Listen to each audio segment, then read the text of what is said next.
আসসালামু আলাইকুম প্রিয় শিক্ষার্থীরা, হাজারিওনাক রসায়ন এমসিকিউ সলভ কোর্সে তোমাদের সবাইকে স্বাগত। আমরা এই কোর্সে হাজারিওনাক স্যারের রসায়ন বইয়ের যে এমসিকিউ গুলো রয়েছে অনুশীলনীর, সে সবগুলো এমসিকিউ ধীরে ধীরে সলভ করতেছি। তারই ধারাবাহিকতায় আমরা রসায়ন প্রথম পত্রের 1 থেকে পঞ্চম চতুর্থ অধ্যায় পর্যন্ত শেষ করে ফেলেছি। আজকে আমরা রসায়নের প্রথম পত্রের পঞ্চম যে অধ্যায়টা রয়েছে কর্মমুখী রসায়ন, এই অধ্যায়টা সলভ করব। তো এই অধ্যায়টাকে দুইটা ভাগে ভাগ করছে। একটা হচ্ছে যে তোমাদের জেনারেল যে প্রশ্নগুলো থাকে ওগুলো হচ্ছে মেডিকেল অ্যাডমিশন এমনকি একাডেমিতে চলে আসে, কিন্তু বাকি যেগুলো আছে যেমন বহুপদী এবং অভিন্ন যে প্রশ্নগুলো, এগুলো আসলে তোমাদের অ্যাডমিশন কিংবা মেডিকেলে আসে না, এগুলো একাডেমিতে আসে। তাই তোমরা যারা অ্যাডমিশন বা মেডিকেলে আসো তারা ওগুলো স্কিপ করে যাও, তাই ওটার জন্য আলাদাই একটা ভিডিও তৈরি করব। আচ্ছা দেখো, প্রথম যে চ্যাপ্টারটা রয়েছে, প্রথম যে প্রশ্নটা আছে দেখো, খাদ্যদ্রব্য পচনের অন্যতম সহায়ক কোনটি? আচ্ছা দেখো, খাদ্যদ্রব্য আমরা যে খাবার দাবার খাই, এই খাবার দাবার যে রেখে দিলে কিন্তু পচে যায়, তাই না? তো এটা কেন পচে যায়? এই পচার জন্য 3-4টা কারণ কাজ করে। যেমন এদের ভিতরে যে ব্যাকটেরিয়াগুলো থাকে, ব্যাকটেরিয়া তারপর অণুজীবগুলো থাকে, তো বিভিন্ন ধরনের অণুজীব বিভিন্ন ধরনের তোমাদের উৎসেচক বা এনজাইম নিঃসৃত করে। এই এনজাইম বা উৎসেচকগুলো, এগুলো হচ্ছে অক্সিজেনের উপস্থিতিতে এরা হচ্ছে খাদ্যবস্তুকে জারিত করে বা বিজড়িত করে, হ্যাঁ। আর আরেকটা কাজ করে, সেটা হচ্ছে মেটালিক যে আয়রনগুলো রয়েছে, মেটালিক আয়রনগুলো, এগুলো হচ্ছে খাদ্যবস্তুর যে লিপিডগুলো রয়েছে, লিপিড বা চর্বিগুলো, এগুলোকে কিন্তু জারিত করে। আর একটা কাজ করে, এগুলো হচ্ছে রং পরিবর্তন করে, হ্যাঁ। এগুলো হচ্ছে তুমি পেয়ে যাবা তোমাদের হাজারিনাক বইয়ের যে প্রথমের দিকে যে প্রশ্নগুলো আছে, টপিকগুলো ওখানে কিন্তু পেয়ে যাবা। আজকের যে চ্যাপ্টারটা আছে এটা সম্পূর্ণ হচ্ছে তোমার মুখস্থ টাইপের, মানে হচ্ছে এখান থেকে অনেক তথ্যমূলক আর কি। তোমাদের এই চ্যাপ্টারটা ভালোভাবে পড়ে যেতে হবে, এখান থেকে ডিরেক্ট চলে আসবে। তো এই জন্য তোমাদের হাজারিনাক স্যারের বইয়ের যে টপিকগুলো রয়েছে এগুলো একটু ভালোভাবে পড়ে যেতে হবে। পুরো বইয়ের সবগুলো টপিক তোমার পড়ার দরকার নেই। এই চ্যাপ্টারে কিছু কিছু সিলেক্টিভ চ্যাপ্টার আছে, ওগুলো আমি বলে দিব, জাস্ট ওগুলো পড়বা। এবং দাগানো আছে তোমাদের পরের রিসোর্সগুলো আমি দিয়ে দিব, এই কোর্স ম্যাটেরিয়ালে তোমরা পাইবা। যে তোমার যদি কোর্সে এনরোল হয়ে থাকো তাহলে কোর্সে দেখবো রিসোর্স আছে, ওখানে এগুলো পেয়ে যাবা। আমি সবগুলো দাগানো ছবি তুলে দিয়ে দিব। ওকে, দেখো প্রথমের দিকে যেই পেজগুলো রয়েছে, যেমন 538 যে পৃষ্ঠাটা রয়েছে, 539, এখানে দেখো প্রিজারভেটিভস ও খাদ্য সংরক্ষণ কৌশল, এটা খুবই খুবই গুরুত্বপূর্ণ। এই টপিকটা তোমরা খুব ভালোভাবে পড়বা, ঠিক আছে? তো এখান থেকে কিন্তু প্রথমেই দেওয়া আছে খাদ্যবস্তু নষ্ট হওয়ার প্রধান যে কারণগুলো আছে, 3টা কারণ এখানে দেওয়া আছে কিন্তু। ওকে, তো দেখো, তো এই জায়গায় খাদ্যবস্তু পচনের সহায়ক হিসেবে কোনটা কাজ করবে? সহায়ক হিসেবে কাজ করবে অক্সিজেনটা। ওকে, আর আমরা যদি খাদ্যবস্তু যে পচন রোধ করতে চাই, তখন আমাদের যে অ্যান্টিঅক্সিডেন্ট আছে, সেটা কিন্তু আমরা অ্যান্টিঅক্সিডেন্ট জাতীয় যে প্রিজারভেটিভগুলো রয়েছে, সেই প্রিজারভেটিভগুলো ইউজ করলে এই অক্সিজেনটাকে দমায় রাখছে, মানে অক্সিজেনটা রাখে না ওখানে, যার কারণে খাদ্যবস্তু পচে না। তো আরও কিছু রয়েছে, যেমন ব্যাকটেরিয়াল যেটা রয়েছে, ঠিক আছে? এগুলো অনেক প্রকার প্রিজারভেটিভ তোমাদের কিন্তু রয়েছে। এন্টি মাইক্রোবায়াল, হ্যাঁ, একটা হচ্ছে এন্টি অক্সিডেন্ট, একটা হচ্ছে এন্টি মাইক্রোবায়াল, এই দুই ধরনের প্রিজারভেটিভ সাধারণত থাকে। তো এখানে কোনটা হবে? খাদ্যবস্তু পচন সহায়ক হিসেবে অক্সিজেন কাজ করে। খাদ্যবস্তু বা খাদ্যদ্রব্য পচনে অন্যতম সহায়ক হিসেবে অক্সিজেন কাজ করে। আচ্ছা, কোনটি প্রাকৃতিক খাদ্য সংরক্ষণ? তো এই যে বললাম না, খাদ্য সংরক্ষণ বা প্রিজারভেটিভ, এই জিনিসগুলো তোমাদের কিন্তু বই থেকে পড়ে ফেলবা। তোমাদের বইয়ে যে কত নম্বর পেজ, 540 নম্বর পেজ থেকে 529 থেকে 529 থেকে হচ্ছে খাদ্য সংরক্ষণ কৌশল, এবং 540 নম্বর পেজে যেটা রয়েছে প্রাকৃতিক ফুড প্রিজারভেটিভ, ওইখানে কয়েকটা লিস্ট দেওয়া আছে খাদ্য লবণ থেকে শুরু করে। একটু পড়ে শুনে, খাদ্য লবণ থেকে রয়েছে সরিষার তেল দ্বারা সংরক্ষণ করা যায় চিনি খাদ্যবস্তু, এবং আরেকটা হচ্ছে আচার তৈরি। এই যে কয়েকটা বিষয় রয়েছে, এগুলো হচ্ছে একটু পড়ে নিবা, এখান থেকে প্রশ্নগুলো আসবে। তো এই জায়গায় যে প্রাকৃতিক যে খাদ্য সংরক্ষণের ক্ষেত্রে, সেটা আমরা ইউজ করি হচ্ছে সোডিয়াম ক্লোরাইড বা খাবার লবণ। তোমরা দেখবা যে অনেক সময় নোনা ইলিশ বিক্রি করে, বা লবণ দিয়ে যে মাছ সংরক্ষণ করতে দেখেছো, অবশ্যই নোনা ইলিশ বাজারে কিনতেও পাওয়া যায়। আর লবণ যেটা সোডিয়াম ক্লোরাইড, এটা আমরা ন্যাচারালি পেয়ে যাই, এই জন্য এটাকে প্রাকৃতিক। তো খাদ্য সংরক্ষণের জন্য দুই প্রকার থাকে, প্রাকৃতিকও থাকে, আবার হচ্ছে প্রাকৃতিক থাকে, আবার কৃত্রিমও থাকে। এগুলোর ভিতরে আবার কয়েক প্রকার আছে, অ্যান্টিঅক্সিডেন্ট, মাইক্রোবায়াল। আচ্ছা, ওগুলো একটু বই থেকে দেখে নিবা। তিন নম্বর প্রশ্ন দেখো, নিরাপদ কৃত্রিম খাদ্য সংরক্ষণ হিসেবে কোনটি পরিচিত? তো নিরাপদ কৃত্রিম খাদ্য হিসেবে সোডিয়াম বেনজয়েট রয়েছে, যে সোডিয়াম বেনজয়েট রয়েছে, এগুলো কিন্তু দেখো এখানে যা যা রয়েছে, যে সোডিয়াম নাইট্রাইট একটা খাদ্য সংরক্ষণ, কিন্তু এই সোডিয়াম নাইট্রেট যদি আমরা বেশি মাত্রায় ইউজ করি তখন কিন্তু আমাদের শরীরের যে ক্যান্সার পর্যন্ত হয়ে যেতে পারে, হ্যাঁ, আরও অনেক সমস্যা হয়ে যায়। তো সোডিয়াম নাইট্রেট এগুলো বেশি মাত্রায় ইউজ করা ঠিক না। তো নিরাপদ যদি কৃত্রিম খাদ্য সংরক্ষণ হিসেবে আমরা যদি ইউজ করতে পারি, সেটা হচ্ছে সোডিয়াম বেনজয়েট, এটা ইউজ করতে পারি, অথবা আমরা বেনজোইক অ্যাসিড এটাও ইউজ করতে পারি। সোডিয়াম বেনজয়েট বা বেনজোইক অ্যাসিড এই দুটোই আমরা ইউজ করতে পারি। এটাও তোমরা পেয়ে যাবা। এটা পাবা তোমরা হচ্ছে 542 নম্বর পেজে। দেখো 542 নম্বর পেজে সুন্দরভাবে দুটা ফিগার দেওয়া আছে, সোডিয়াম বেনজয়েট ও বেনজোইক অ্যাসিড নামে সুন্দর করে আঁকানো আছে কিন্তু, হ্যাঁ, এই জায়গাটায় তোমরা পেয়ে যাবা। তো আজকের চ্যাপ্টারটা হচ্ছে মেইনলি হচ্ছে একটু ইনফরমেটিভ টাইপের, যে কোনটা ইনফরমেশনমূলক আর কি, হ্যাঁ, এখানে বোঝানোর জিনিসগুলো একটু কম, তোমরা জাস্ট রিভিশন হিসেবে নিয়ে যাও, এবং আমি দাগাই দিচ্ছি কোন চ্যাপ্টারগুলো পড়বা, ওগুলো জাস্ট একটু পড়ে যাবে, তাহলে এই চ্যাপ্টারের জন্য যথেষ্ট। পরের প্রশ্ন দেখো, কৃত্রিম খাদ্য প্রিজারভেটিভস কোনটি? এই যে আবার চলে আসছে কৃত্রিম খাদ্য প্রিজারভেটিভ, সোডিয়াম ক্লোরাইড, একটু আগে আমরা দেখে আসছি। এরপর আসছি, এই যে এখানে আরো কিছু রয়েছে, যেমন ফর্মালডিহাইড রয়েছে, এবং যেটা ফরমালিন, যেটা চিনি। ফর্মালডিহাইড খাদ্য সংরক্ষণ, দেখো এখানে দেওয়া আছে, কিন্তু ফর্মালডিহাইড খাদ্য সংরক্ষণের জন্য ব্যবহার করা আসলে ঠিক না। এটা হচ্ছে ফরমালিন, যেটা যে ফরমালিন জাতীয় খাবার টাবার খাইলে আমাদের অনেক প্রকার সমস্যা হয়, ক্যান্সার থেকে শুরু করে আমাদের কিডনি বিকলাঙ্গ এবং হচ্ছে চোখেরও প্রবলেম হয়, অনেক সমস্যা হয় ফরমালিন জাতীয় খাবার খাইলে। তো এই ফরমালিন জাতীয় খাবার এটা তো নিষিদ্ধ, এটা ফরমালিন ব্যবহার করা। ফরমালিন মেনলি ব্যবহার করা হয় তোমার অন্য কাজে, যেমন খাদ্য সংরক্ষণের ক্ষেত্রে নয়, অন্য কোনো প্রাণী বা কিছু সংরক্ষণের ক্ষেত্রে ফরমালিন ইউজ করতে পারে, কিন্তু খাবারের জন্য ফরমালিন একদম নিষেধ ইউজ করা। আর সোডিয়াম ক্লোরাইড যেটা আছে, এটা হচ্ছে আমাদের প্রাকৃতিক প্রিজারভেটিভ। এখানে রয়েছে আবার যে দেখো সোডিয়াম বেনজোইক অ্যাসিড যেটা রয়েছে, এটার আরেকটা ছিল যে সোডিয়াম বেনজয়েট একটা ছিল, এই যে এটারই এখানে ছিল সোডিয়াম বেনজয়েট একটা ছিল, সেটাও তোমরা কিন্তু ইউজ করতে পারতা। এই যে ঠিক আছে, এটা হচ্ছে আমাদের বেনজোইক অ্যাসিডটা ছিল, COO, একটা ছিল সোডিয়াম বেনজয়েট, এটা আর হচ্ছে আরেকটা পড়বো হচ্ছে এটা। এই দুইটা হচ্ছে আমাদের যে কৃত্রিম প্রিজারভেটিভস, যেটা হচ্ছে নিরাপদ।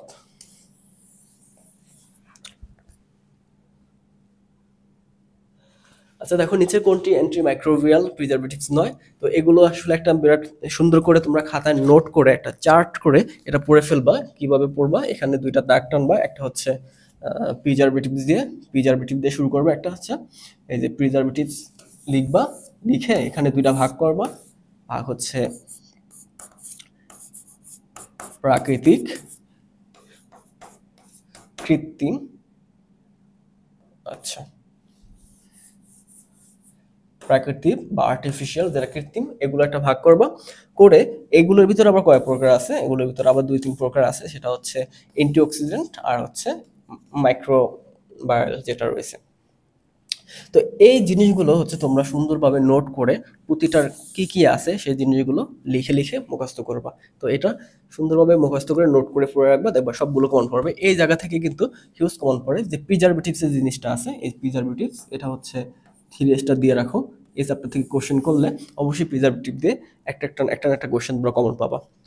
তো এটা সুন্দর করে চার্ট করে তোমরা অবশ্যই পড়বা। তো এই জায়গায় দেখো বলছে কোনটি এন্টিমাইক্রোবিয়াল কোনটি হতে পারে। এন্টিমাইক্রোবিয়াল ক্ষেত্রে আমরা কোনটা ইউজ করব? সোডিয়াম নাইট্রেট নাকি পটাশিয়াম বাইসালফাইট বা সোডিয়াম বাইসালফাইট? তো এটার ক্ষেত্রে আমরা কোনটা ইউজ করি? Sodium formalin. ও আচ্ছা, নয়, ঠিক আছে, এখানে বলা আছে কোনটি অ্যান্টিমাইক্রোবিয়াল নয়। আচ্ছা নয়, তাহলে ফরমালিন অ্যান্টিমাইক্রোবিয়াল নয়। ফরমালিন বলতে আমরা কোনো প্রিজারভেটিভস হিসেবে ইউজ করবো না এটা। তো এগুলো হচ্ছে আসলে অ্যান্টিমাইক্রোবিয়াল। এই জিনিসগুলো একটু তোমরা দেখে নিবা। তার ভিতরে যে এই নাইট্রেট একটা রয়েছে, সোডিয়াম নাইট্রেট বা নাইট্রেট যেটা রয়েছে, এই দুইটা জিনিস রয়েছে, এগুলো অল্প মাত্রায় ইউজ করতে হয়, বেশি মাত্রায় ইউজ করলে অনেক সমস্যা হয়ে যায়। আর এই সোডিয়াম নাইট্রেট এগুলো হচ্ছে তোমাদের মাছ মাংস এগুলো সংরক্ষণ করতে কিন্তু ব্যবহার করা হয়। তো এগুলো একটু ব্যবহার বিধিগুলো তোমরা একটু পড়ে নেবে, এখানে মুখস্থবিদ্যা দেখানো কিছু নাই, তো আমি জাস্ট তোমাদের বলে যাচ্ছি, তোমরা একটু রিভিশন নিয়ে যাও। তো প্রিজারভেটিভস রূপে ব্যবহৃত সাইট্রিক অ্যাসিডের পিএস মান কত হয়ে থাকে? তো সাইট্রিক অ্যাসিডের পিএস মান এখানে হচ্ছে তোমার 4.5 থেকে 4.7। আচ্ছা, কোনটা হচ্ছে এখানে 3.1। আচ্ছা, সাইট্রিক অ্যাসিড। তো সাইট্রিক অ্যাসিড প্রিজারভেটিভস রূপে তোমাদের একটু এখান থেকে পড়ে ফেলবা। অ্যাসিটিক অ্যাসিড হচ্ছে 4.74। আচ্ছা আচ্ছা, অ্যাসিটিক অ্যাসিড 7.44, সাইট্রিক অ্যাসিড হচ্ছে, হ্যাঁ এই যে তোমাদের দেখো 543 নম্বর যে পেজটা রয়েছে, 543 নম্বর পেজটায় তোমরা এখানে পেয়ে যাবা যে সাইট্রিক অ্যাসিড।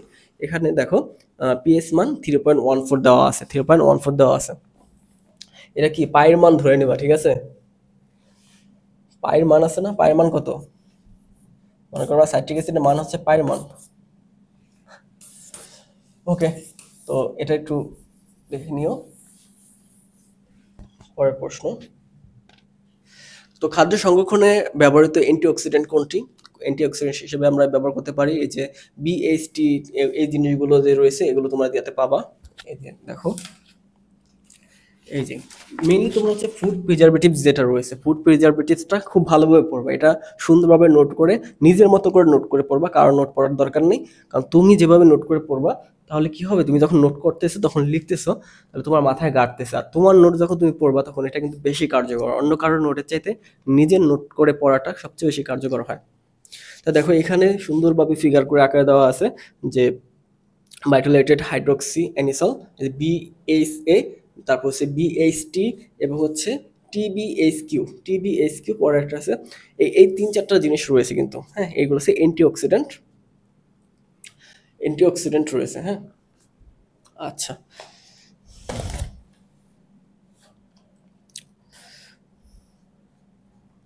তো অ্যান্টিঅক্সিডেন্টের আবার 2 প্রকার থাকে, এগুলো প্রাকৃতিক এবং কৃত্রিম। এই চ্যাপ্টারটা, এই পেজটা সুন্দরভাবে পড়তে হবে, 540 যে পেজটা রয়েছে। তো প্রাকৃতিক যেগুলো রয়েছে ভিটামিন সি, তারপর হচ্ছে ভিটামিন ই, তারপর বিটা ক্যারোটিন এবং হচ্ছে যে অধাতুর সেলেনিয়াম, এই জিনিসগুলো হচ্ছে মুখস্থ রাখতে হবে। তো তোমরা বিভিন্ন টেকনিক দিয়ে মুখস্থ করতে পারো, নিজের মতো টেকনিক বানায় রাখো। সেটা তুমি যেভাবে মুখস্থ রাখতে পারবা, যেভাবে মনে রাখতে পারবা, ওইভাবেই পড়তে হবে। এই জিনিসগুলো, এগুলো খুবই ইনফরমেটিভ, এগুলো তোমাদের মেমোরাইজ করতেই হবে। আচ্ছা, তো কৃত্রিম অ্যান্টিঅক্সিডেন্ট কোনটি? কৃত্রিম অ্যান্টিঅক্সিডেন্টের ক্ষেত্রে আমরা দেখো যে প্রোপাইল গ্যালেট নামে এখানে একটা ছিল, এই যে 4টা ছিল, এই 4টার সাথে কিন্তু এই প্রোপাইল গ্যালেটটাও এখানে রয়েছে, যে প্রোপাইল গ্যালেট, এই প্রোপাইল গ্যালেটটাও এখানে রয়েছে। তো এই যে ভিটামিন সিটি যেটা রয়েছে, এই যে vitamin C, sodium chloride, sugar, এগুলো হচ্ছে, এই যে ভিটামিন সি হচ্ছে ন্যাচারালি, হ্যাঁ, আর সোডিয়াম ক্লোরাইড হচ্ছে আমাদের ন্যাচারাল প্রিজারভেটিভস, সুগার এগুলো ন্যাচারাল প্রিজারভেটিভস। তো প্রোপাইল গ্যালেট এগুলো হচ্ছে কৃত্রিম অ্যান্টিঅক্সিডেন্ট। তো বিএইচ এর পূর্ণরূপ কি? এই যে চলে আসছে বিএইচ, ব্যাটুলেটেড, এই যে ব্যাটুলেটেড হাইড্রোক্সি অ্যানিসল প্রথমটাই রয়েছে, ঠিক আছে? এই যে সুন্দরভাবে দেওয়া আছে। তো এগুলো তোমরা একটু দেখে নিও, পূর্ণরূপ সহকারে মাঝে মাঝে চলে আসে, এগুলো পূর্ণরূপগুলো চলে আসে, এটা একটু দেখে ফেলবা। মেন কথা হচ্ছে প্রিজারভেটিভস সবগুলো তোমার পড়তে হবে। তৈল ও চর্বিযুক্ত খাদ্যকে সংরক্ষণে কোনটি ব্যবহার করা হয়? তৈল খাদ্যযুক্তি ব্যবহার করা, কোনটি ব্যবহার করবা তৈল খাদ্যযুক্তিতে?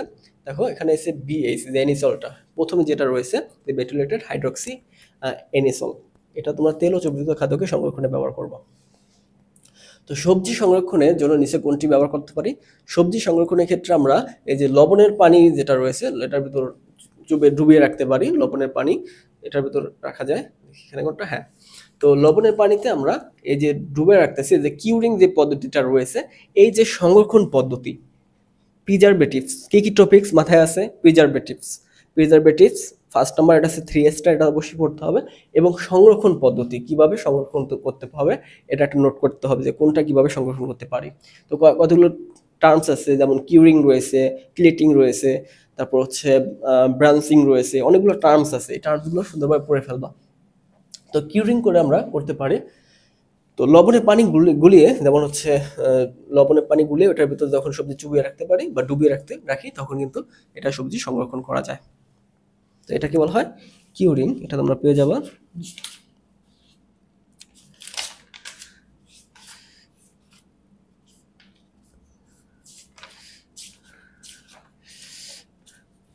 আচ্ছা যাই হোক, এই ম্যাটেরিয়ালস যেগুলো আছে সবগুলো হচ্ছে যতটুকু পড়তে হবে, হ্যাঁ, প্রতি পেজগুলো আমি ছবি তুলে তোমাদের রিসোর্সে দিয়ে দিব, যে এই পেজগুলো আমার দাগানো আছে।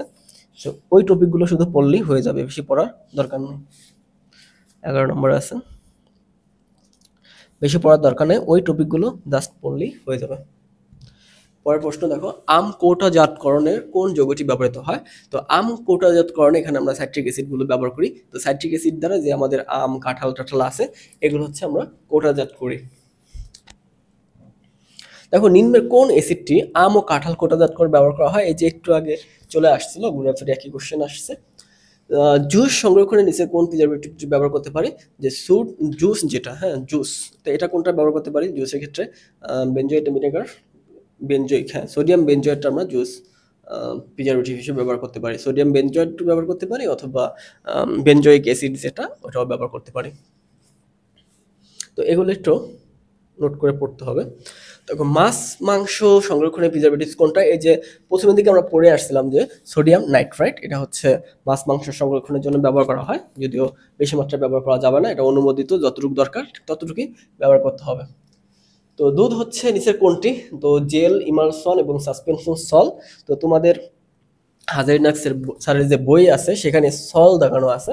তো সল দাগানো আছে কিভাবে আমি জানি না, এটা হবে ইমালসন, কারণ দুধের হচ্ছে দুধ বলাই আছে অনেক জায়গায়, দুধের ক্ষেত্রে বলা আছে, উল্লেখ করা আছে যে এটা কলয়েড, এবং হচ্ছে আবার ইমালসনও বলা আছে। তো এই ক্ষেত্রে আমাদের হয় কলয়েড হবে, নাহলে ইমালসন হবে, কিন্তু সল কেন হবে? তো এটা তোমাদের যে হাজারিনাক্সের বই আছে ওখান থেকে তোমরা ডিরেক্ট রেফারেন্স নিতে পারো। দেখো এই যে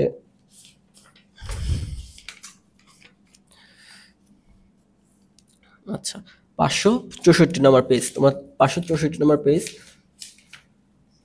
564 নম্বর পেজে সুন্দর করে একটা ছক করে দেওয়া আছে। দেখো, বিভিন্ন শ্রেণীর কলয়েড দেওয়া আছে, বিভিন্ন শ্রেণীর কলয়েড। তো এটা কোন ধরনের কলয়েড সেটাও আমাদের বলা আছে। যখন সল হবে তখন কি হবে? কঠিন এবং তরল হবে, কঠিন এবং তরল হবে। আর ইমালশন যখন হবে তখন তরল এবং তরল হবে, তরল এবং তরল হবে। এখানে দেখো যে উদাহরণ হিসেবে এই হাজারিনাক্সের বইতে দেওয়া আছে, দেখো দুধ, শ্যাম্পু, ক্রিম, বাটার, এগুলো হচ্ছে ইমালশন। এবং সলের উদাহরণ হিসেবে দেওয়া আছে, দেখো পেইন্ট দেওয়া আছে, মিল্ক অফ ম্যাগনেসিয়াম দেওয়া আছে, তারপর সেল ফ্লুইড যেটা রয়েছে ওগুলো কিন্তু দেওয়া আছে সল হিসেবে। তাহলে এখানেই তো দেওয়া আছে যে ইমালশন দুধ, তাহলে আমি রেফারেন্সও বলে দিচ্ছি যে কোনটা হবে। তো এটা স্যারের প্রশ্নে ওখানে ভুল দাগানো আছে, তোমরা ইমালশন পড়ে নিবা। তো এটা হচ্ছে না, এই দেখো, তো এটা হবে আর কি এই জায়গাটা অ্যান্সার। তো তোমরা আরো যাচাই করতে পারো, আরো রেফারেন্স নিতে পারো। তো আমি তার বই থেকে সুন্দর মতো করে দেখাই দিলাম যে কিভাবে পড়বা। আর এই দুধের ক্ষেত্রে সব পড়তে হবে, দুধের ক্ষেত্রে কোনো কিছু ছাড় দেওয়া যাবে না, ঠিক আছে? দুধের যে কিভাবে সংরক্ষণ থেকে শুরু করে দুধ দিয়ে যে জিনিসগুলো তৈরি করা হয়, মাটন, বাটার থেকে শুরু করে দুধের যে প্রস্তুত নালী, মানে যত যা আছে, হ্যাঁ এই দুধের ভিতরে যত যা আছে তোমার সব পড়ে ফেলতে হবে।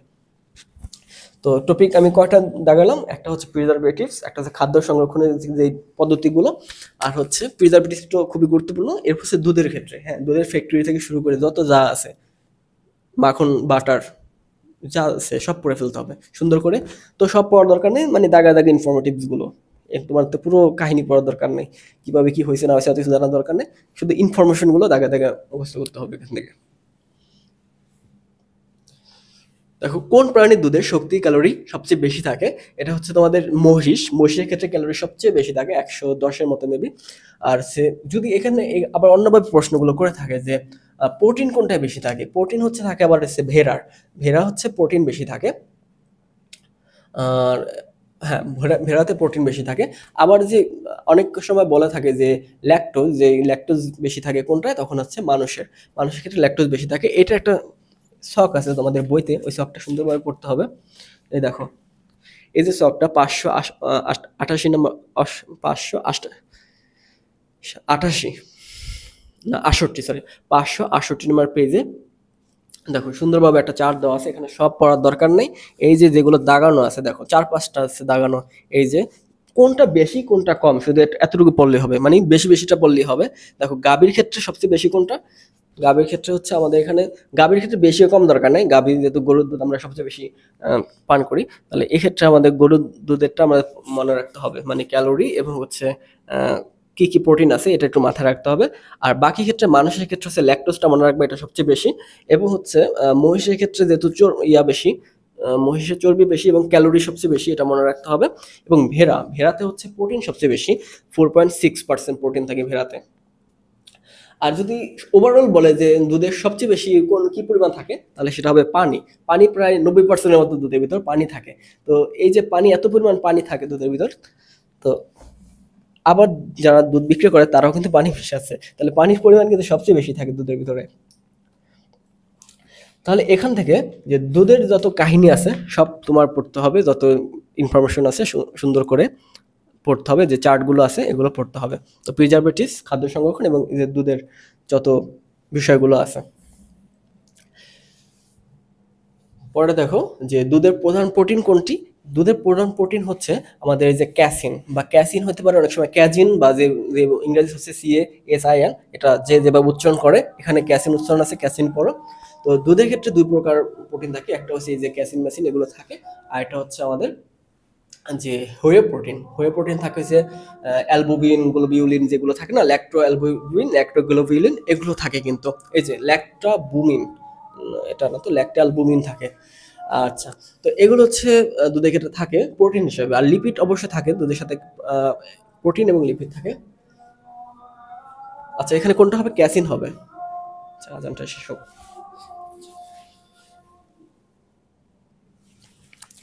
আচ্ছা, পরের প্রশ্নটা দেখি এবার।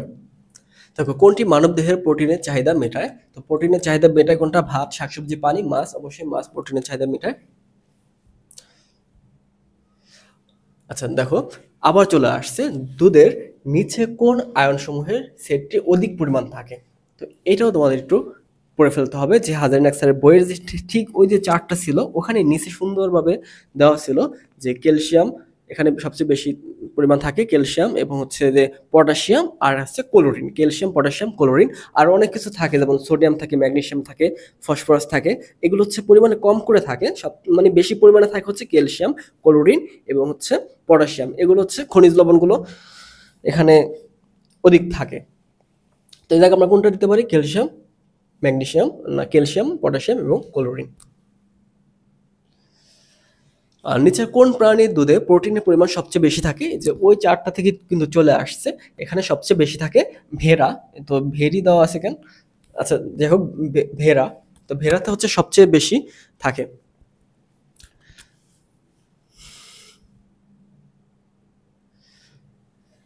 নিচের কোন প্রাণীর দুধে চর্বির পরিমাণ সবচেয়ে বেশি থাকে? এই যে জিনিসগুলো রয়েছে, যে মহিষ, এখানে মহিষের ক্ষেত্রে সবচেয়ে বেশি চর্বি থাকে। ওই চারটা সুন্দরভাবে পড়ে ফেললেই এটা কিন্তু পেয়ে যাবা। আচ্ছা দেখো, নিচে কোন প্রাণীর দুধে ল্যাকটোজ, চিনির পরিমাণ সবচেয়ে বেশি থাকে? এটা হচ্ছে মানুষের ক্ষেত্রে ল্যাকটোজ বা চিনির পরিমাণ সবচেয়ে বেশি থাকে। এই দেখো, এখানে কিন্তু প্রশ্নগুলো এভাবে আসতেছে যে কোনটা বেশি আছে, এই বেশিগুলো পড়ে ফেললেই তোমাদের হয়ে যায়।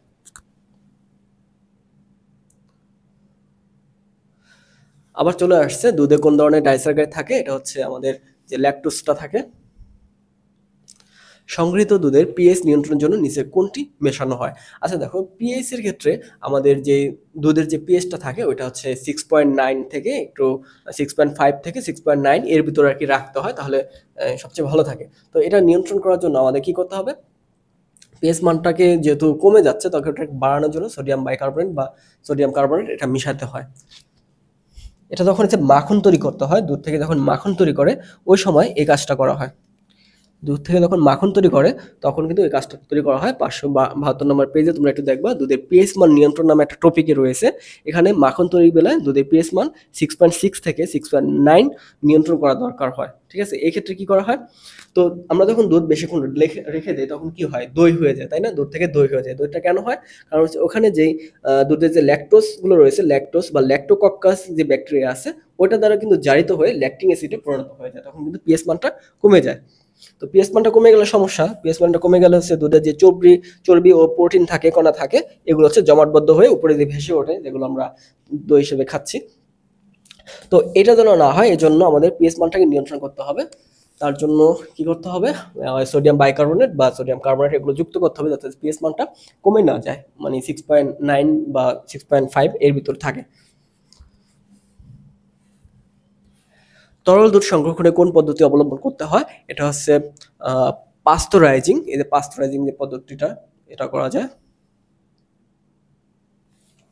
পাস্তুরাইজিং এর মাধ্যমে এটা করা যায়। দেখো এই যে দুধ সংরক্ষণের ক্ষেত্রে অনেক প্রশ্ন আসতেছে কিন্তু এই ক্ষেত্রে, কারণ দুধের বিরাট বড় একটা সেক্টর কিন্তু আমাদের রয়েছে, যে দুগ্ধজাত যে পণ্যগুলো রয়েছে এখান থেকে বিরাট বড় একটা সেক্টর রয়েছে। তো এই জিনিসটা আমাদের খুব ভালোভাবে পড়তে হবে, এটা খুবই গুরুত্বপূর্ণ। দেখো পাস্তুরণ দুইভাবে করা যায়, একটা হচ্ছে হোল্ডার পদ্ধতিতে, একটা হচ্ছে এসটি পদ্ধতিতে। তো হোল্ডার পদ্ধতি যেটা রয়েছে, এখানে দুধকে 63 থেকে 66 ডিগ্রি সেলসিয়াস তাপমাত্রা অনধিক 30 মিনিট উত্তপ্ত করতে হয় এবং 10 ডিগ্রি সেলসিয়াস তাপমাত্রায় শীতল করা হয়। আর এসটি পদ্ধতিতে দ্রুত হচ্ছে তাপমাত্রায় দ্রুত তাপমাত্রায় দ্রুত 74 ডিগ্রি সেলসিয়াস তাপমাত্রায় 15 সেকেন্ড উত্তপ্ত করতে হয়, তারপর শীতল করতে হয়। এই যে উত্তপ্ত করা এবং শীতল করা, এভাবে কিন্তু পাস্তুরাইজিং করা হয় এর মাধ্যমে। তো এই পাস্তুরাইজিং করলে কি হয়, দুধের ভিতরে যে ব্যাকটেরিয়া বা রোগ জীবাণু থাকে এগুলো হচ্ছে ওখানে মারা যায়। সাসপেনশনের উদাহরণ কোনটি হবে? সাসপেনশনের উদাহরণ হচ্ছে রক্ত। পানিতে ময়দার মিশ্রণকে কি বলা হয়? ময়দার মিশ্রণকে সাসপেনশন বলা হয়। এই যে মানে সাসপেনশন হচ্ছে যে কলয়েড যেটা রয়েছে ওইটার যে আরেকটা রূপ, যেটার কণাগুলো অনেক বড় থাকে। হ্যাঁ, তো কলয়েড যেটা থাকে, কলয়েড হচ্ছে তোমার মানে পানিতে মিশ্রিত অবস্থায় থাকে, মানে স্থায়ী মিশ্রণ তৈরি করে কলয়েড, এটা কণাগুলো ছোট থাকে। আর সাসপেনশনের ক্ষেত্রে কণাগুলো বড় হয়ে যায়, তখন কি হয়, পানিতে আর মিশে থাকতে পারে না, ওটা তলানি জমে। আবার যখন ঝাঁকি দেওয়া হয় তখন কিন্তু মিশে যায়। তোমরা দেখবে বিভিন্ন ওষুধ আছে, বিভিন্ন ওষুধের লিকুইড ওষুধগুলো কিন্তু এই সাসপেনশন আকারে থাকে, তখন এটা ঝাঁকি দিয়ে খেতে হয়। পেপটাইজেশন পদ্ধতি তৈরি করা যায় কি? পেপটাইজেশন পদ্ধতিতে আমাদের এই জায়গাটা কি তৈরি করা যাবে? দেখো, কলয়েড। পেপটাইজেশন পদ্ধতিতে কলয়েড তৈরি করা যায়।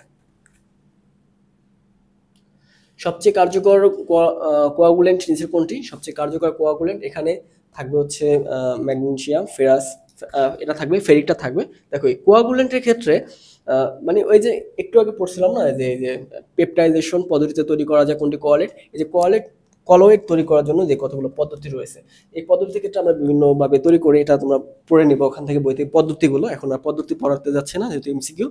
তো এখানে যে কোয়ালেন্টগুলো রয়েছে, যেটার মাধ্যমে আর কি কলের তৈরি করে আর কি, সেই কোয়ালেন্টগুলো, তো কোয়ালেন্টগুলোর ক্ষেত্রে যখন আয়নগুলোর চার্জ যত বেশি হবে, ওইটা সবচেয়ে কার্যকরী কোয়ালেন্টগুলো হবে। এক্ষেত্রে আমাদের যে কোবাল্ট আছে, নিকেল আছে, ফেরাস আছে, এগুলো কিন্তু তোমরা পড়ে ফেলবা, এগুলো অবশ্যই মুখস্থ করে রাখতে হবে। পরের বিষয়, তো অন্ত্রের ইমেজিং কাজে ব্যবহৃত হয় বেরিয়াম সালফেট মিশ্রণে কোন শ্রেণীভুক্ত? এটা হচ্ছে আমাদের যেই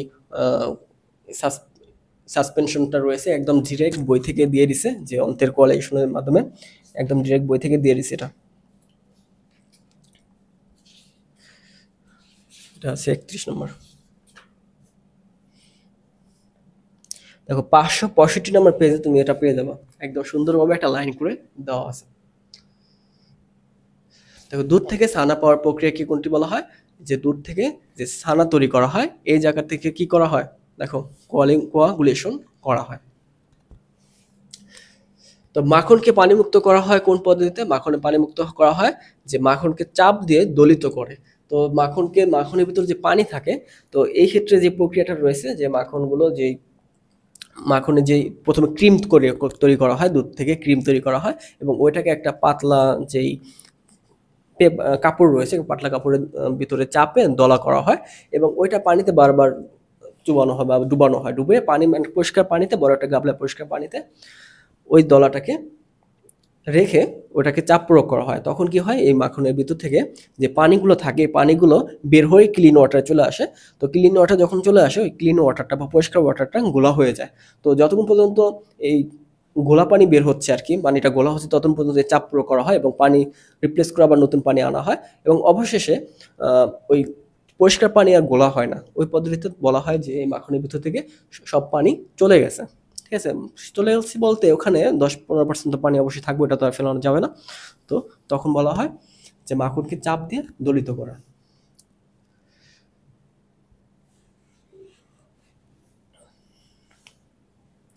ট্যালকম পাউডারের মূল উপাদান কোনটি? ট্যাল্ক। ট্যালকাম পাউডারের মূল উপাদান হচ্ছে ট্যাল্ক। ট্যালকাম পাউডারের প্রধান উপাদান কোনটি? একই প্রশ্ন চলে আসছে ট্যাল্ক। পরের প্রশ্ন, ট্যালকাম পাউডারের প্রস্তুতির মূল উপাদান কোনটি? এই দেখো ট্যাল্ক বলছে, আবার এই যে ট্যাল্কের যে রাসায়নিক সংকেতটা ওইটা তোমাদের দিতে হবে। ট্যাল্কের রাসায়নিক সংকেতটা পড়ে নাও, যে এখানে রয়েছে ম্যাগনেসিয়াম অক্সাইড, সিলিকন অক্সাইড এবং পানির অক্সাইড বা পানি। তো 3টা হচ্ছে ম্যাগনেসিয়াম অক্সাইড, 4টা সিলিকন ডাইঅক্সাইড এবং এখনো পানি। এটা হচ্ছে ট্যাল্কের মূল উপাদান। তো কোনটি ট্যাল্কের সংযুক্তি? তো একই প্রশ্ন, দেখো আগের প্রশ্নটা ছিল সংকেত জানতে চাইছিল, এটা হচ্ছে সংযুক্তি। সংযুক্তির ক্ষেত্রে যে কি কি দ্বারা গঠিত রয়েছে, যেমন 4 অণু ম্যাগনেসিয়াম অক্সাইড, 3 অণু সিলিকন ডাইঅক্সাইড এবং এখনো পানি, এই সবগুলো মিলে এটা একটা সংযুক্তি তৈরি হচ্ছে।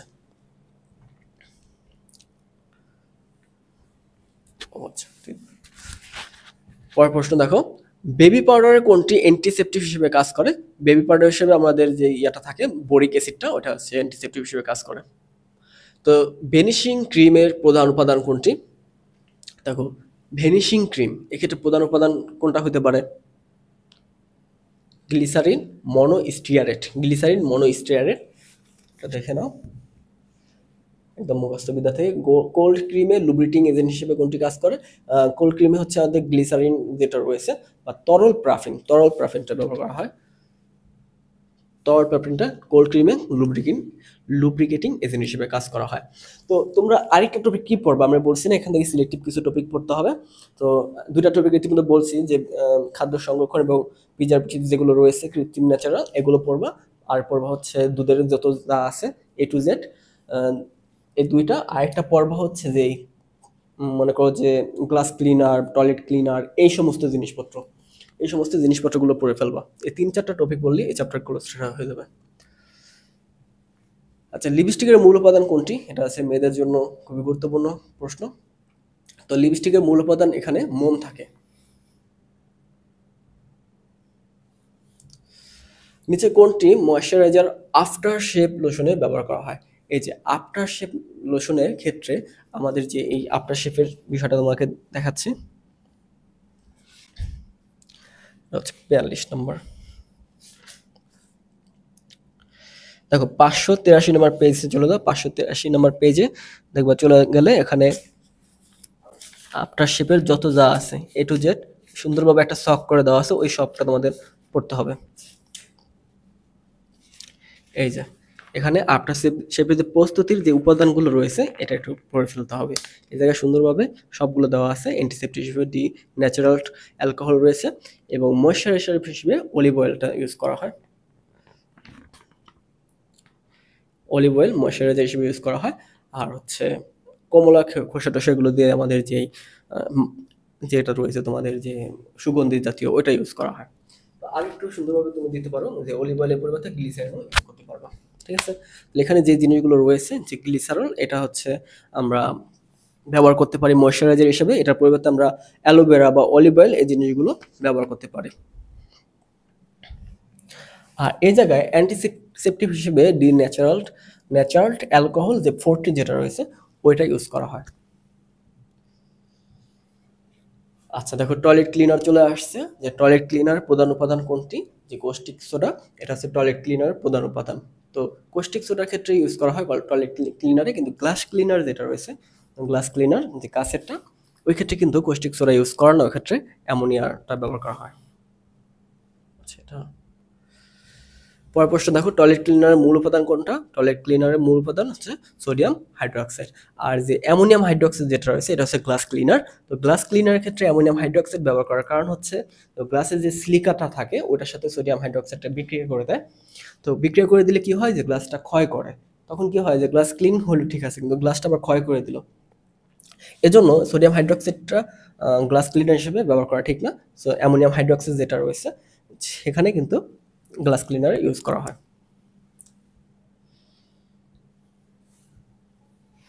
দেখো চলে আসছে, গ্লাস ক্লিনারের প্রধান ক্লিনিং উপাদান কোনটি? এখানে হবে যে অ্যামোনিয়া দ্রবণ। কস্টিক সোডা হচ্ছে টয়লেট ক্লিনারে। তো কোনটি গ্লাস ক্লিনারের প্রধান উপাদান? আবার চলে আসছে অ্যাকুয়া অ্যামোনিয়া। দেখো গ্লাস ক্লিনার মূল উপাদান কোনটি? অ্যামোনিয়া দ্রবণ। গ্লাস ক্লিনার ব্যবহৃত র্যাবিং অ্যালকোহল নিচে কোনটি? আইসোবিউটাইল অ্যালকোহল, এটা হচ্ছে আইসোপ্রোপাইল অ্যালকোহল। আইসোপ্রোপাইল অ্যালকোহলটা হচ্ছে র্যাবিং অ্যালকোহল। আচ্ছা, এখানে কি হয়, এই জায়গায় দেখো যে গ্লাস ক্লিনারে যে পানি টানি থাকে, এটা হচ্ছে ওটা উড়িয়ে নিয়ে যায় আর কি, মানে ওখান থেকে পানিটাকে ওরা বাষ্পীভূত করে, মানে এখানে উড়িয়ে নিয়ে যায় পানিটাকে।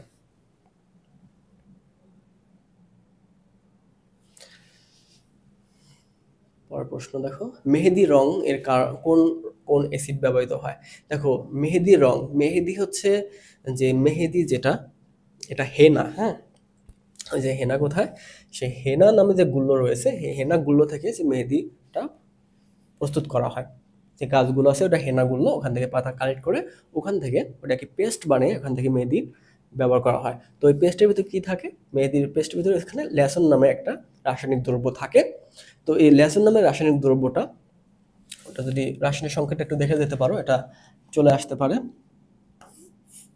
এই দেখো, এটা হবে লেসনের রাসায়নিক সংকেত, একটু বড় সড়ো, অক্সিজেন। আচ্ছা, তো এটা যদি সংকেতটা এবার বলতে যাও যে 1,4,2 হাইড্রোক্সি 1,4,2 হাইড্রোক্সি ন্যাপথাকুইনন, 1,4,2 হাইড্রোক্সি ন্যাপথাকুইনন, এটা হবে লেসনের রাসায়নিক সংকেত যেটা। তো এটা একটু দেখে যেতে পারো। আচ্ছা, আর কিছু বলে দেয় এখানে, যেমন এই যে রাসায়নিক দ্রব্যটা রয়েছে লেসন, এটা হচ্ছে গরম পানিতে কিন্তু সবচেয়ে বেশি দ্রবীভূত হয়। তো মেহেদি যখন পেস্ট করা হয় তখন ওইটাকে যদি একটু গরম পানিতে পেস্টটা দেওয়া হয়, তখন ওখান থেকে সবচেয়ে ভালো পরিমাণ রংটা কিন্তু পাওয়া যাবে। আরেকটা ভালো পরিবেশ আছে, এখানে যদি একটু অ্যাসিড মিক্স করা যায়, কারণ এটা একটু অ্যাসিডীয় মাধ্যমে এটা সবচেয়ে বেশি কার্যকর হয়। তো তোমরা যদি মেহেদি রং বের করতে চাও, যদি মেহেদি ভালো রং পেতে চাও, তাহলে মেহেদি পাতাকে যখন পেস্ট করবা ওইটার সাথে একটু হালকা গরম পানি দিয়ে পেস্ট করতে পারো, এবং এখান থেকে একটু অ্যাসিড মিক্স করে দিতে পারো। অ্যাসিড বলতে হচ্ছে গাঢ় অ্যাসিড না, যেমন ইথানোয়িক অ্যাসিড ট্যাসিড থাকে না, ওগুলো ওগুলো মিক্স করে ওটাকে একটু অ্যাসিডীয় মাধ্যমে নিয়ে যেতে পারো।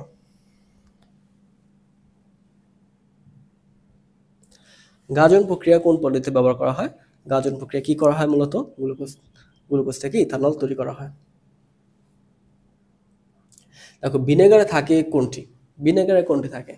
ভিনেগার হচ্ছে যে ইথানোয়িক অ্যাসিড যেটা থাকে, ওটা হচ্ছে 6 থেকে 10% ইথানোয়িক অ্যাসিডের, এবং যে বাকিটা পানি থাকে, তাই না, 6.10% ইথানোয়িক অ্যাসিডের জলীয় দ্রবণটা থাকে।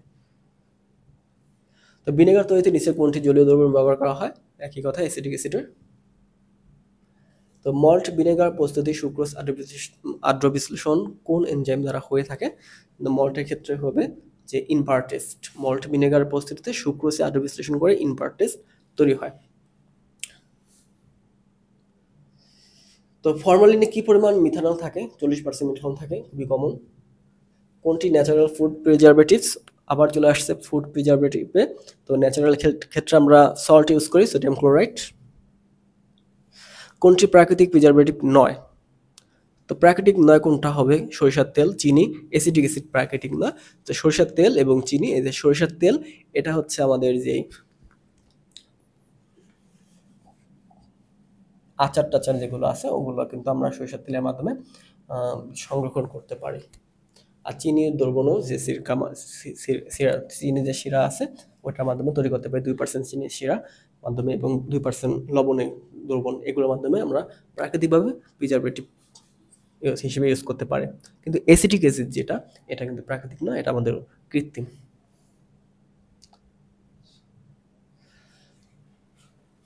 আচ্ছা, কোনটি কৃত্রিম প্রিজারভেটিভস? তো আবার চলে আসছে কৃত্রিম, আগেটা ছিল প্রাকৃতিক, এটা হচ্ছে কৃত্রিম। তো কৃত্রিমের ক্ষেত্রে অবশ্যই সোডিয়াম বেনজয়েড, এটার সাথে আরেকটা ছিল যে সোডিয়াম বেনজয়েডের সাথে হবে বেনজয়িক অ্যাসিড, এই দুইটা হচ্ছে কৃত্রিম এখানে থাকে। আর সরিষার তেল ও চিনি একটু আগে দেখলাম, এগুলো হচ্ছে প্রাকৃতিক। তো ফুড প্রিজারভেটিভে ব্যবহৃত সাইট্রিক অ্যাসিডের পিএস মান কত? এই যে একটু আগে আমরা ঘুরে ফিরে আসছিলাম যে 3.14, এটা হচ্ছে সাইট্রিক অ্যাসিড পিএস মান। কাঁঠাল কোটাজাত করতে কোনটি ব্যবহার করা হয়? সাইট্রিক অ্যাসিড ব্যবহার করা হয়। তো গাভীর দুধে কত পার্সেন্ট পানি থাকে? এই যে গাভীর দুধে কত পার্সেন্ট পানি থাকে, তোমার এটা হচ্ছে 87.2%। এই যে দুধের ক্ষেত্রে আমি যেটা বললাম যে দুধে যত যা আছে তোমরা সব পড়তে হবে কিন্তু নোট করে, এটা কোনোটাই মিস করা যাবে না। দুধে কোন ডাইস্যাকারাইড থাকে? ল্যাকটোজ থাকে। কোনটি দুধের মিষ্টতা বাড়ায়? এই যে ল্যাকটোজ যেটা রয়েছে, এই ল্যাকটোজটা হচ্ছে একটা চিনি এক ধরনের, তো এটা হচ্ছে দুধের মিষ্টিতা বাড়ায়, আর মানুষের দুধে কিন্তু এটা সবচেয়ে বেশি থাকে। পরের প্রশ্ন, গাভীর দুধের খাদ্য ক্যালোরি কত হয়ে থাকে? গাভীর দুধের খাদ্য ক্যালোরি হচ্ছে তেমন বেশি একটা না হলেও 70 থেকে 72-এর ভিতরে 70% থাকে আর কি খাদ্য ক্যালোরি, আর মহিষের ক্ষেত্রে সবচেয়ে বেশি থাকে আমরা দেখছিলাম। তো আমাদের খাদ্য কোন উপাদান দেহের কর্মশক্তি দিয়ে থাকে? শর্করা জাতীয় খাদ্য আমাদের কর্মশক্তি দিয়ে থাকে। তো কোন শর্করাটি মানবদেহের পরিপাকের কাজে ও শক্তি উপাদানে সবচেয়ে বেশি ব্যবহার করা হয়? তো গ্লুকোজ। আমরা যাই খাই সবই গ্লুকোজ তৈরি হয়। তো টেলকম পাউডারের প্রধান উপাদান কোনটি? তো টেলক একই প্রশ্ন ঘুরে ফিরে আসতেছে। তো নেইল পলিশ এর দ্রাবক কোনটি? আচ্ছা, আমরা যদি নেইল পলিশ করি তো এক্ষেত্রে আমরা কোনটা দ্রাবক হিসেবে ইউজ করতে পারি? তো ইথাইল অ্যালকোহল দিয়ে নেইল পলিশটা দ্রাবক করি, এটা মেয়ে যারা আছে তারাও সবচেয়ে ভালো পারবে। তো মেহেদি পাতার নির্যাসে কোন যৌগটি প্রাধান্য থাকে?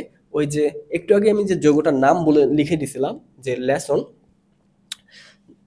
লেসন যে যৌগটার নাম আমি লিখে দিছিলাম ওইটাই কিন্তু এখানে। হ্যাঁ, তো 2-hydroxy-1,4-ন্যাপথা-কুইনন এটা কিন্তু চলে আসছে, এটাই চলে আসছে।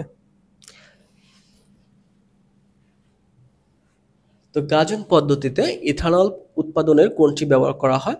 তো কোনটা ব্যবহার করা হয়? শ্বেতসার, যে শর্করা যেটা শ্বেতসারটা। ভিনেগার সম্পর্কে নিচে কোনটি সত্য নয়? তো ভিনেগার তো আমরা জানি যে ইথানলিক অ্যাসিডের 6% জলীয় দ্রবণ।